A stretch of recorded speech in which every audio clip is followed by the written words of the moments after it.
Hello buddies, this is Game Night. The Division 2 just had its open beta weekend and this is my impressions video. So, how about it? Well, it looks and feels exactly like The Division, both in good and bad. Let's start with a bit of the latter. Enemies are still bullet spongy, even from the get-go.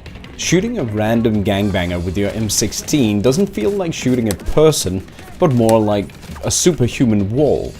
The immersion-breaking aspect of having to shoot the guy 2 times in the head, and yet he runs at you shouting he'll kill you, makes me feel less like in a world where I'm trying to save the United States from assholes, but more like I'm a part of a new world where every human being has been granted superpowers. This was, however, the same case in The Division 1 and ultimately why I stopped playing it. To see this from the very first 5 minutes of playing the game was a bit disheartening to me. That said, they have added an armor stat, something you can replenish with a consumable on yourself. It is, however, not present on every enemy you encounter, so the immersion is still a bit broken for me. Yes, I know, it's a video game and you can probably live with this because, well, we did in The Division 1, and to be completely frank, it isn't as bad as in the first game. The gunplay still feels really good and emptying your gun into the aforementioned gangbanger is highly satisfying in some really odd way. I did have one strange experience at the end of the beta as I took the next main mission. I was level 3 and they were level 6, so it should be way out of my league. Every enemy had a skull over their head indicating just that. The strange experience was that the bullet spongy superhuman idea kind of vanished or went into the background. Somehow it actually legitimized the amounts of shots that I needed to take them down because of this. It was extremely satisfying using my skills to set up ambushes and utilizing cover in a way that I really hadn't tried before, just to be able to survive these enemies' approach. Unfortunately, I wasn't able to finish the mission alone, even though I did make it all the way to the end and only had the boss left, but the game crashed on me. It was, however, the best time I've had in The Division 2. With that out of the way, The Division 2 is honestly proving to be a good game. It runs extremely smooth and the new scenery of Washington DC is refreshing. A lot of bright colors in the landscape and green trees and graffiti instead of the snow landscape of Division 1. They also put emphasis on the monuments and landmarks of the city and make sure you get a good view of them. This is really great for someone like me that have only ever experienced the city through pictures or movies. Now I can actually move around virtually and take a look at these things. The skill trees have been simplified. You can still only have 2 skills equipped at any time, after you get the perk to do so. And each skill has 3 or 4 variants that can be bought, none of which can be used at the same time, however. The skills can be slotted with different items found in the game world, like batteries and hulls for the drone, for example.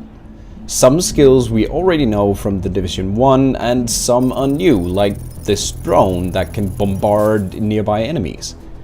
What I don't get is why they didn't implement a system like in Ghost Recon Wildlands, where you skill up your drone to be more efficient, gaining the ability to bombard, revive or heal through the skills.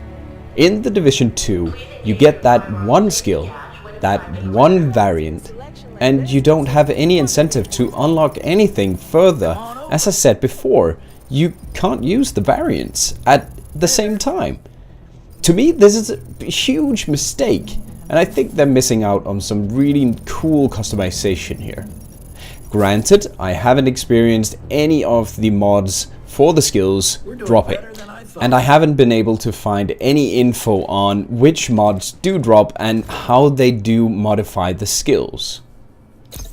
The perk system, however, is pretty good. It provides you with a lot of options for making your character better, but it also contains every single mod that you can think of for your weapons. This means that the weapon mods are no longer a part of the loot you find out in the world, but instead, once you, for instance, unlock the scope, you can mod every weapon that can hold that type of scope with it, gaining you a benefit and sometimes a drawback.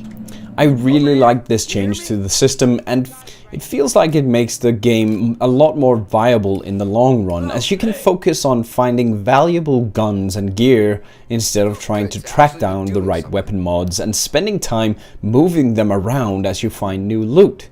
Except that it got ruined a bit with the introduction of mods for skills, as I explained earlier. So I guess it will probably end up being just about the same loot that you will need as it was in the Division 1. The story campaign promises 40 hours of gameplay, and they say they have a greater focus on the people more than the outbreak itself.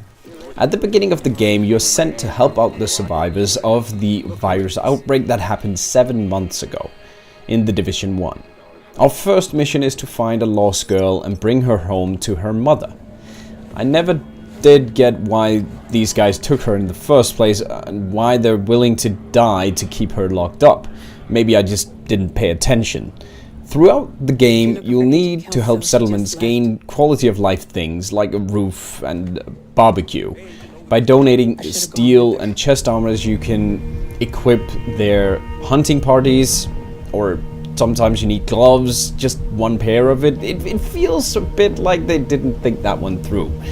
Why would I need to donate these things to make the hunting party ready? Because there's no requirement to the quality of the said chest armor or gloves. It's just one pair of gloves and some steel, and then bam, you have equipped them.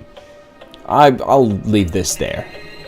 The open world is still teeming with missions to do, and some just like in the Division 1, but also something new like capture points. Everything happens seamlessly in the open world, which is a huge plus.